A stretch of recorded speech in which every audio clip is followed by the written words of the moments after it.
بسم الله الرحمن الرحیم. السلام علیکم دوستانو. په یو نوې ویډیو کې درته ښه راغلاست وایم. د شیطاني سوچ لرونکو خلکو نه ځان څنګه بچ وساتو. ملګرو، څو ورځې مخکې موږ یو ویډیو جوړه کړې وه چې هغې کې مو د شیطاني ذهن لرونکو خلکو نښانې ذکر کړې وې. نن درته دا ښایو چې د شیطاني ذهن خلکو نه څنګه بچ شو او خپل ځان د دغسې خلکو د شر نه څنګه بچ وساتو. خو د هر څه نه مخکې له تاسو څخه یوه هیله لرم چې زموږ چینل در سره سبسکرایب کړئ، ورسره خوا کې د ګونګرو نشان هم ووهئ تر څو زموږ هرې نوې راتلونکې ویډیو سره تاسو ته خبر درکړل شي. ملګرو، دا ویډیو په دوو حصو تقسیموو. لومړۍ حصه کې به د هغه شیطاني ذهن لرونکو خلکو نه د بچ کېدو طریقه درښایم چا سره چې ستاسو ډېر تعلق نه وي، یعنې ستاسو هغوی سره څه خاص یا روزانه کار مو ورسره نه پیښیږي، یا داسې شیطاني ذهن والا خلک ستا نږدې رشته دار نه وي. د داسې شیطاني ذهن لرونکو خلکو نه د بچ کېدو طریقه دا ده چې تاسو دوی سره ډېر مه میلاویږئ او خپل معاملات د داسې خلکو سره مه کوئ. یعنې مه په دوی باندې خپل کوم کار کوئ او مه د دوی کوم کار کوئ، ګینې دوی به ستاسو مازغه در خراب کړي. د داسې خلکو سره تعلق کمول ډېر اسان دي، ځکه چې دا ستاسو نږدې رشته دار نه دي.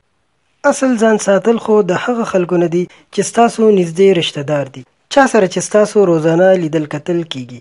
د داسې شیطاني ذهن لرونکو رشته دارو نه د بچ کېدو لپاره تاسو ته 3 طریقې درښایم. که تاسو غواړئ چې د داسې شیطاني ذهن رشته دارو نه محفوظ اوسئ، نو په 3 طریقو به عمل کول ضروري وي. اول، خاموشي او چپ اوسېدل. دا یو داسې طاقت دی چې د دې بې شمېره فایدې دي. د نږدې شیطاني ذهن لرونکو رشته دارو د غلطو خبرو جواب هر وخت کله هم مه ورکوئ. هر وخت ځکه وایم چې ځینې وخت دا شیطاني ذهن والا رشته دار خپل افراد کې دومره مخکې لاړ شي چې بې حده مثلا ستا عزت سره مسلسل لوبې کول شروع کړي، ستا د ځان دشمن جوړېدل غواړي او ستا په مال جایداد د قبضې کوشش کول غواړي.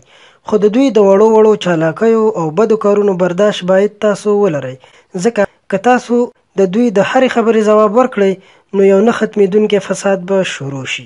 دویم دا، داسې خلک په سمه لار راوستو لپاره دا کار ضرور وکړئ.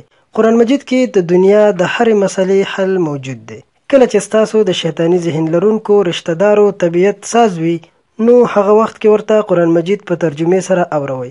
دا چې په کومه کمره کې وي یا کوم کور کې وي، هلته ورپسې ورځئ او قرآن مجید ورته ترجمې سره اوروئ.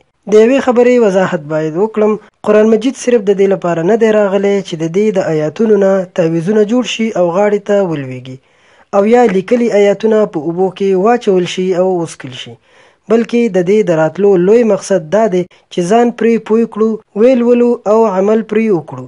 کله چې هم یو څوک په قرآن مجید ځان پوه کړي او ویلولي، نو د هغه سوچ، اعمال او ژوند که هر څومره هم خراب وي، نو دا خرابوالی به په دومره ښایست بدل شي چې خلک به ورته حیران وي. دریم، دعا د مسلمان اسلحه ده.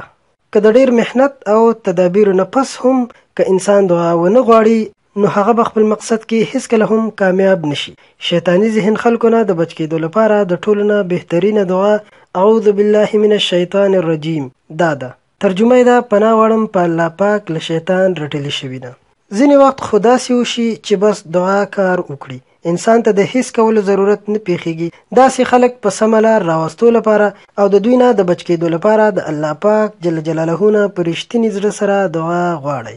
قدرمنو دوستانو، که تاسو سره څه سوال وي یا تاسو سره د داسې خلکو نه د بچ کېدو لپاره کوم ښه حل موجود وي، نو موږ سره یې د کمنټس له لارې ضرور شریک کړئ.